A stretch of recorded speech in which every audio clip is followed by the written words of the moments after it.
Hallöchen, willkommen im Kreativgehege der Hasenschmiede. Ich bin Manu und heute werden wir wieder mit Ulrike kreativ. Ja, natürlich kurz vor Halloween gibt es bei mir jetzt weiter eine Halloween-Karte. Aber keine Sorge, für alle, die nichts mit Halloween am Hut haben. Ihr könnt das natürlich, diese Idee, die ich dazu habe und die wir jetzt hier gleich umsetzen, hoffentlich, könnt ihr natürlich jederzeit so anpassen, wie ihr das haben möchtet, mit anderen Designs, mit anderen Hintergründen und dergleichen. Also es geht jetzt mehr um die Idee. Für mich wird es, wie gesagt, halt eine Halloween-Karte, aber das überlasse ich natürlich jedem seinem Geschmack. So, was habe ich dafür vorbereitet? Natürlich, weil es bei mir jetzt Halloween ist, ist es ein also eine schwarze Karte. Die habe ich ganz normal einfach zugeschnitten und gefalzt. Dann habe ich hier dieses Set, dieses Stanzen-Set. Das ist ja kein Set, aber diese Stanze, wobei doch sind ja zwei Stanzen. Ne? Das ist nämlich eigentlich eine Uhr, also ein Ornament-Uhr oder sowas, aber ich verlinke es euch wieder. Und die fand ich nämlich mal richtig, richtig cool, als ich die gesehen habe. Ich habe gedacht, ach, die brauche ich mal. Ich glaube, das könnte cool aussehen. Dann diesen süßen Felix als Vampir, natürlich auch mit Stanze. Und hier diese süßen Kürbisse. Ich glaube, es ist Köln. Ja, sieht nach Kölner Dom aus. Ich bin zwar nicht Kölnerin, aber was soll's. Ich fand ihn trotzdem total schnuffelig, ja. Und habe mir halt diese Kürbisse noch mitgenommen.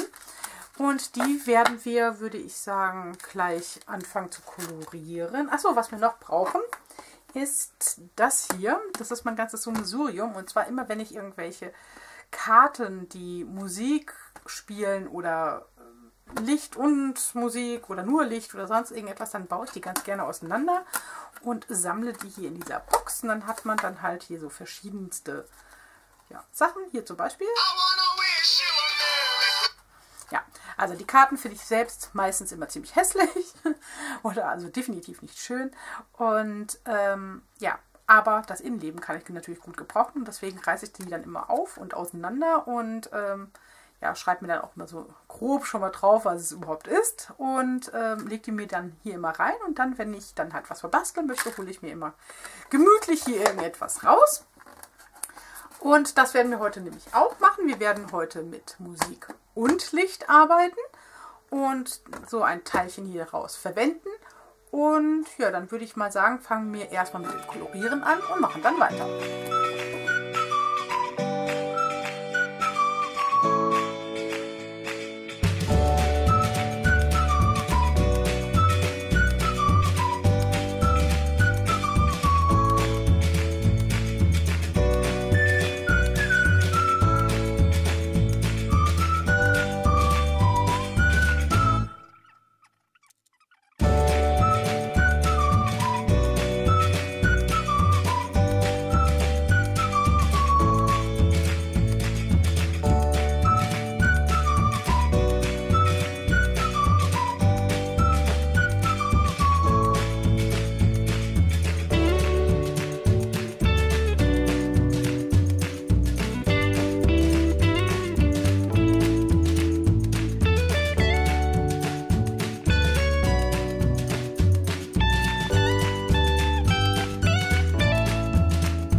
sind dann jetzt die kleinen Scheißerle ausgestanzt und naja, nochmal ein bisschen nachgeschnitten, weil da so ein bisschen ein weißer Rand noch dabei war, das wollte ich nicht.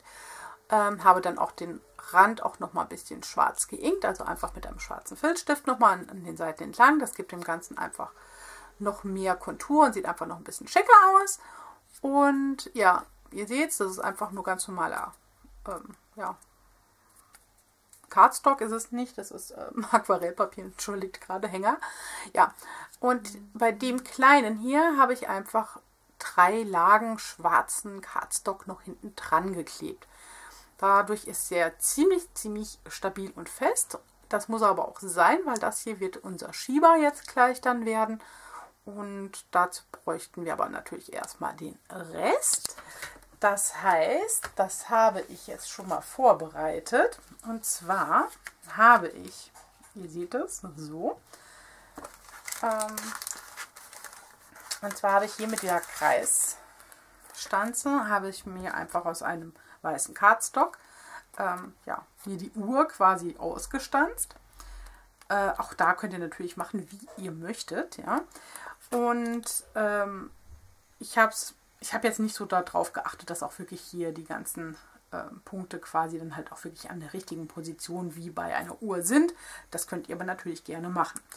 Das Ganze habe ich zweimal ausgestanzt und dann seht ihr nämlich hier unten drunter, das habe ich schon mal ein bisschen vorbereitet, weil es sonst einfach viel zu lange dauern würde. Das hier ist das besagte Teilchen aus meiner Schatzkiste und das habe ich, wie gesagt, jetzt schon mal vorbereitet. Und zwar habe ich auch hier, also das zweimal ausgestanzt, so damit ich ungefähr weiß, wo ich halt lande. Habe hier meine Platine und hier meinen Lautsprecher rein. Und hier mein Licht positioniert, habe das auch festgeklebt. Habe auch die Kabel irgendwie so gezogen, dass es halt nur an einer Stelle irgendwo durchzusehen ist. Und habe das Ganze dann halt mit mehreren Lagen, ihr seht es sicherlich, das sind insgesamt 3 Lagen von meinem Tapeband, was ich benutze. Und habe mir halt an verschiedensten Positionen das halt erhöht, so dass natürlich der Lautsprecher gut drin liegt und natürlich auch hier die kleine Birne. Und wenn man jetzt an dem Regler schiebt, den habe ich mir unten positioniert, ihr seht, ich kann jetzt alles noch anfassen, weil ich hier die Klebestreifen noch nicht abgezogen habe. Das machen wir jetzt gleich zusammen.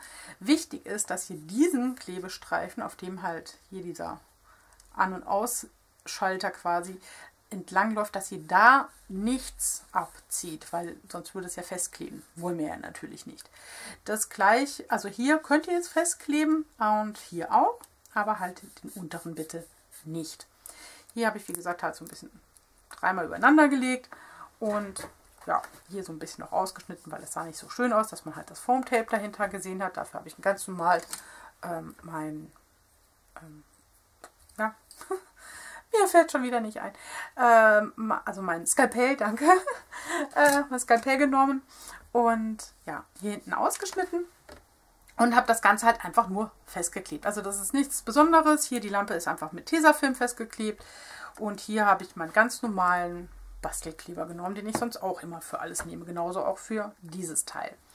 So, hier oben habe ich dann, also das hier habe ich mir dann ausgemessen und habe dann auf das obere Teil ja, mir angezeichnet, wo ich jetzt hier irgendetwas schneiden kann. Und irgendetwas stimmt doch da jetzt nicht, oder? So sieht das Ganze dann aus und macht dieses Geräusch. Und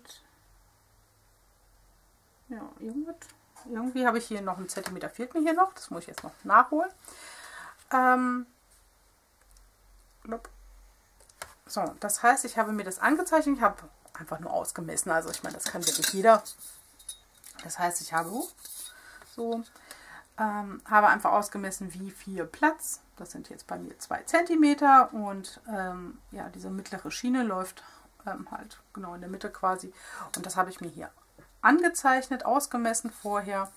Das heißt, ich habe jetzt hier meinen halben Zentimeter, ein bisschen mehr, 6 cm. Und ja, dann kommen wir hier auf das Gleiche und sind dann halt hier in diesem Mittelbereich. Dafür nehme ich jetzt dann auch wieder mal ein Skalpell, nein, Quatsch. Erstmal kolorieren wir das Ganze noch und dann schneiden wir es aus. Weil dann sieht das einfach ein bisschen schöner aus, weil dann hat man sonst so harte Kanten. Das heißt, ich mache jetzt nochmal ganz schnell den Schnelldurchlauf an. Ihr könnt ja in der Zwischenzeit das hier schon mal bewundern, während ich hier das ja, koloriere. Dafür habe ich mir meine Distress Oxides wieder rausgelegt. Da haben wir schwarz, also Black Suit. Dann haben wir Chipped Saphir, Speckled Egg und Tumbled Glass. Und ja, dann fange ich mal gerade hier an. Das lege ich mal so. Und ich brauche noch irgendetwas zum Abwischen. So, meine Idee ist jetzt hier möglichst um diesen inneren Kreis herum zu gehen und ihn nicht großartig mit Farbe zu hinterlassen. Einfach aufgrund dessen, dass ich gesagt habe, das soll quasi eine Art Mond sein. Das heißt, ich gehe jetzt zart einfach nur drumherum. Gehe dann auch schon in die nächste Farbe über.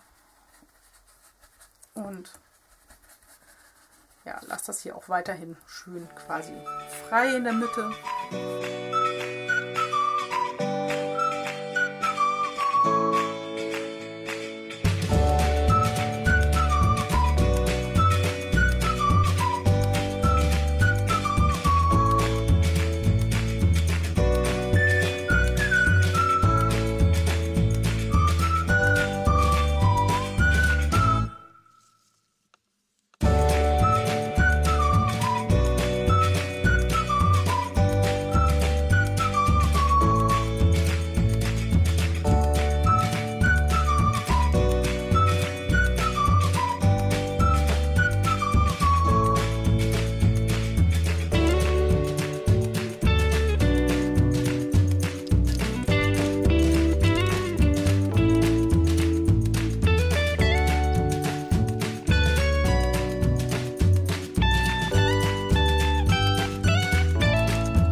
Karte fertig, wie ihr seht. Ja, ich musste, muss jetzt hier gleich nochmal ein bisschen korrigieren, weil wie ihr seht, steht es hier noch so ein bisschen ab. Es hält nicht so richtig gerade, wie ich möchte. Wahrscheinlich zieht der Kleber noch nicht richtig an, weil es so viele Lagen auch sind. Aber das werde ich wahrscheinlich jetzt mit, nochmal mit einem anderen Tape dann wahrscheinlich nochmal korrigieren. Aber ansonsten ist die Karte fertig. Und wie ihr seht, mit Licht und Soundeffekt. Ja, zugegebenermaßen, ich habe nicht darauf geachtet, dass es das rote Licht ist. Ich habe nämlich auch eins noch mit weißem Licht. Oder dachte ich zumindest. Aber ich finde es nicht schlimm, weil rot geht, finde ich, für Halloween auch sehr, sehr gut. Ja, das ist jetzt, wie gesagt, so meine Idee. Man könnte natürlich jetzt noch einen schönen Spruch drauf machen. Da bin ich allerdings jetzt noch am Überlegen, ob das jetzt eher so eine Geburtstagskarte werden soll oder ob es wirklich rein Richtung Halloween gehen soll. Deswegen lasse ich das mir jetzt noch offen. Ihr könnt das natürlich gerne machen. Ich bin auch gespannt, ob euch überhaupt die Idee gefällt. Und ja, könnt ihr gerne mal kommentieren. Und ansonsten bedanke ich mich jetzt fürs Zusehen, wünsche euch jetzt noch einen schönen Tag oder Abend und bis bald.